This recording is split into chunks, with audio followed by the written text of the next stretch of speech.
on K5. This is your source for breaking news. Hawaii News Now at 6:30.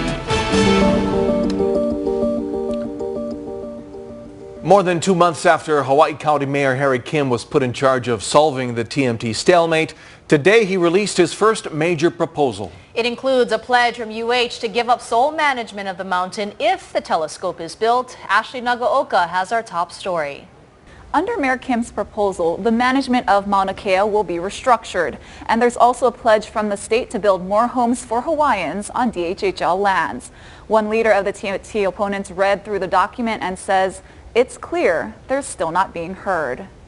We never had high expectations. We never had high hopes for this plan. Their solution is to tell us what we should be doing rather than to listen and to heed the calls and the pleas of the people. In a 14-page booklet released this afternoon called A Way Forward, Big Island Mayor Harry Kim lays out his vision to resolving the conflict on Mauna Kea, which he hopes will lead to construction of the 30-meter telescope. I really believe this is good and good for everyone in regards to go forward. And this is a hope, because communication with some members and the protectors has been constant on this for, truthfully, well over a year. The plan has commitments from Governor Ige and the University of Hawaii to restructure management of Mauna Kea to include representatives from the Native Hawaiian community and Hawaii County. What you have in the umbrella organization is the people who manages all the people that you lease to, the conditions of the lease, etc., etc. So technically they would be the one issuing out conditions of any lease that you hand out. The governor and the interim chair of the Department of Hawaiian Homelands also pledged to build more homes on DHHL lands by expediting approvals for subdivisions and providing other types of housing opportunities on the Big Island. One leader of the activists says TMT opponents will not support any plan that involves the building of the telescope. This is something that DHHL should be doing already. It has nothing to do with the 30-meter telescope on Mauna Kea. Now, under the plan, UH also agreed to set aside lands at the summit of Mauna Kea for cultural practitioners and establish a Hawaiian cultural center at Hale Pohaku. Ashley Nagaoka, Hawaii News Now.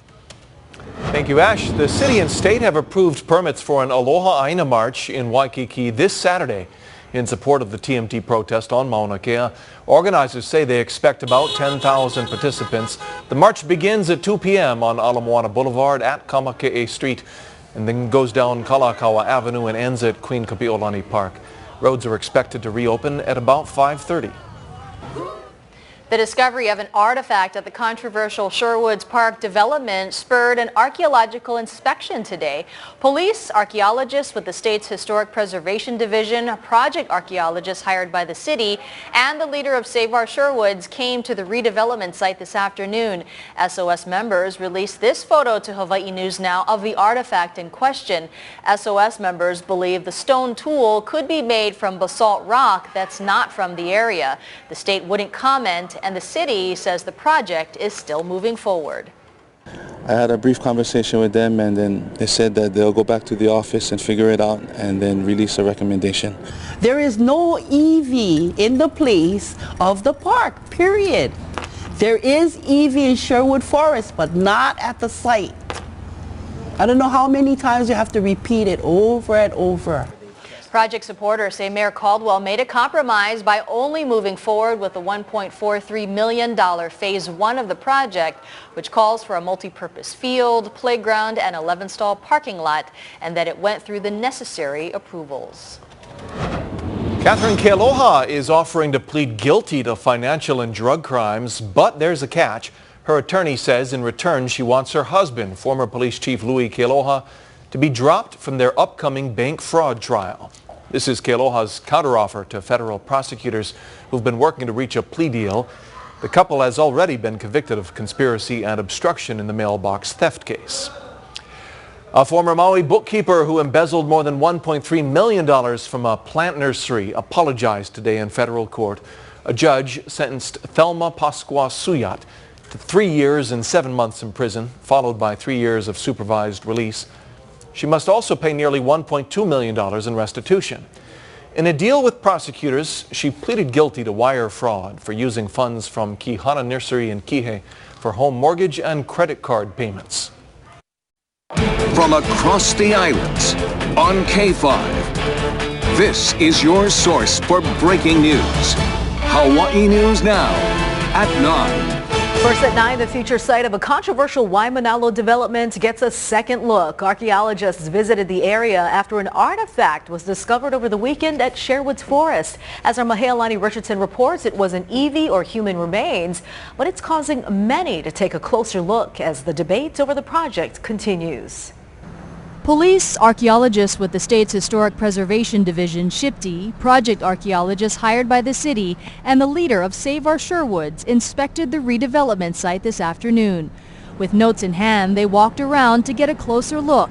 After the probe, SHPD archaeologists refused to comment. I had a brief conversation with them, and then they said that they'll go back to the office and figure it out and then release a recommendation. Leaders of Save Our Sherwood say after Saturday's news conference, what's believed to be an artifact or rock tool was found here on site. Then they called police. SOS members released this photo to Hawaii News Now of the artifact in question. SOS members believe the stone tool could be made from basalt rock that's not from the area. The city says the project is moving forward despite today's inspection, the arrest of 28 people last Thursday, a lawsuit, and concerns over burials. Project opponents have been camping at the entrance for 1 week. For us, for me here in Waimanalo, we have 3 generations in this fight protecting this space and this EV. There is no EV in the place. Period.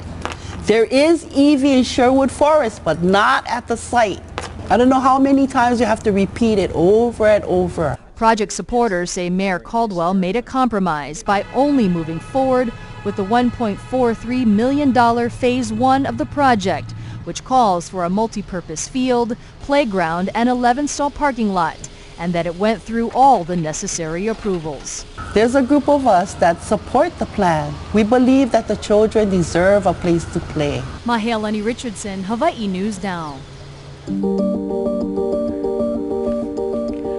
More than 2 months after Hawaii County Mayor Harry Kim was put in charge of solving the TMT stalemate, he's released his first major proposal. It's called A Way Forward. The 14-page booklet lays out his vision in resolving the conflict on Mauna Kea.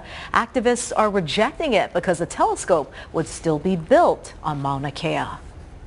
I really believe this is good and good for everyone in regards to go forward. And this is a hope, because communication with some members and the protectors has been constant on this for, truthfully, well over a year. We never had high expectations. We never had high hopes for this plan. Their solution is to tell us what we should be doing, rather than to listen and to heed the calls and the pleas of the people. A protest leader says they will not support any plan that involves the building of the telescope. Under the mayor's proposal, UH agrees at the summit of Mauna Kea for cultural practitioners and establish a Hawaiian cultural center at Hale Pohaku. Well, the city and state approved a permit for a large march in Waikiki this Saturday in support of the TMT protests on Mauna Kea. Organizers of the Aloha Aina Together We Rise Unity March expect to have around 10,000 participants. The march starts at 2 p.m. on Ala Boulevard in Kaka'ako, and then it heads to Kalakaua Avenue in Waikiki and ends at Kapi'olani Park. Roads are expected to reopen at about 5:30. A Kapilina Beach home says it is suspending bill payments in a letter amid complaints of surging utility bills. In a packed room at the Asing Community Park, residents attended a meeting hosted by Eva Beach Senator Kurt Favela to express their frustrations. Residents say some of their electricity bills have more than doubled with no explanation. Some say their bills have gone up over $1,000, even though they are limiting their electricity use. And they feel their concerns are falling on deaf ears. We're told essentially deal with it. This is Hawaii. The bills are going to be higher, which, okay, we can understand some of these hardships. We do live in Hawaii. However, when our bills are still $900, $1,000, and we're not, literally, we have some people that are $1,600 this month. This is unacceptable. Residents feel they've been lied to by Kapilina Beach Homes Management. In a letter to residents, officials say they are investigating any abnormalities. Favela plans to hold another meeting on the issue at a later date. A man accused of stabbing his estranged girlfriend in Mililani pleaded not guilty today to attempted murder. Michael Gibbs is also charged with assault stemming from the violent attack on September 20th. Police say he struck his teenage daughter and slashed her boyfriend when they tried to intervene. Bail remains at $1 million. On New at 9, North Shore Construction executive Robert Stay pleaded guilty today to conspiring to defraud the U.S. Court documents say he and Aiden Stay of Stay & Sons operated under various company names. The documents say they also concealed funds and income from the IRS. In all, investigators say they defrauded the IRS of at least $3 million. Aiden is scheduled to enter a plea this Friday. Robert's sentencing is set for January. Well, a former bookkeeper was sentenced for embezzling more than $1 million from a Maui plant nursery. The Kihei business nearly went bankrupt, and as Lisa Kubota reports, the owner says his family's dreams have been destroyed. Under a deal with prosecutors, Thelma Pascual-Suyat pleaded guilty to wire fraud in May. She was released on a $50,000 bond, and this afternoon she returned to a federal courtroom. For about 12 years, she was Kihana Nursery's trusted bookkeeper. When the business started to struggle financially, the owner thought the problem was due to the 2008 recession. Pascual-Suyat used company funds to make mortgage payments on her then-husband's home, as well as credit card payments for both of them. She took the money to do her own stuff, go on trips, travel places everywhere, going out to $1,000 dinners, buying, $800 Louis Vuitton bags. The 64-year-old falsified electronic records to cover up more than 400 illegal transactions, stealing over $1.3 million. Nursery owner Louis Scott Walsh had to sell a condo to put money back into the business, and now he can't afford to retire. The crime also impacted his brother and business partner, who ended up dying of pancreatic cancer. Their life insurance policy through the company lapsed due to a lack of funds, depriving his widow of $2 million. She just kept stealing and stealing and stealing, even when she knew he had cancer and he needed money to help him with his treatments. Her letters of support included ones from State Representative Justin Woodson and Maui County Council member Mike Molina. In court, Pascual-Suyat said she was ashamed and she apologized for betraying everyone. She told the judge, quote, "I took advantage of their trust and leniency. I know I was wrong, and I will carry this knowledge for the rest of my life." That means nothing, no. She'll do that just to make her sound like she's real good, and she doesn't care whatsoever. The judge ordered Pascual-Suyat to spend 3 years and 7 months in prison, to be followed by 3 years of supervised release. The sentence also includes mandatory restitution of nearly $1.2 million. The loss of sleep, the stress is just unbearable, I'm still under a lot of stress, Just worrying about the business all the time. Are we going to make it or not? Pascual-Suyat is expected to turn herself in to begin her prison sentence on November 12th. Reporting from federal court, Lisa Kubota, Hawaii News Now.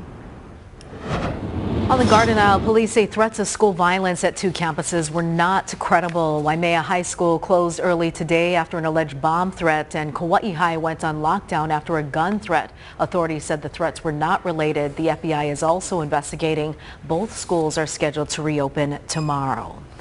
Ala Moana Center officials are investigating what caused some of their koi to die. Video sent in by one of our viewers over the weekend show at least 2 dead fish in one of the mall's pools. Authorities say they have relocated the remaining living koi in the meantime. Well, the state will pay contractor Parker Marine nearly $14,000 to remove the wreckage of the Keani Kai. The 30-foot sailboat ran aground off Magic Island Saturday night and then broke apart. Barricades surround the site. Crews hope to remove the wreckage tomorrow. DLNR says the owners will ultimately be responsible for the removal costs.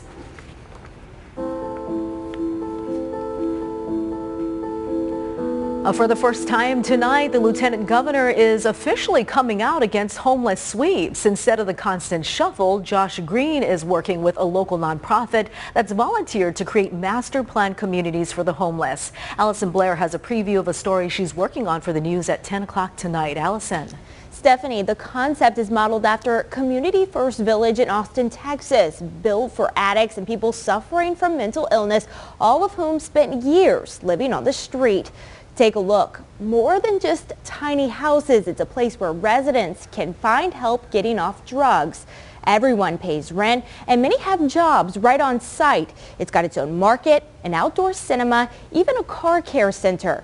The lieutenant governor wants to build smaller versions of these master plan communities across Hawaii.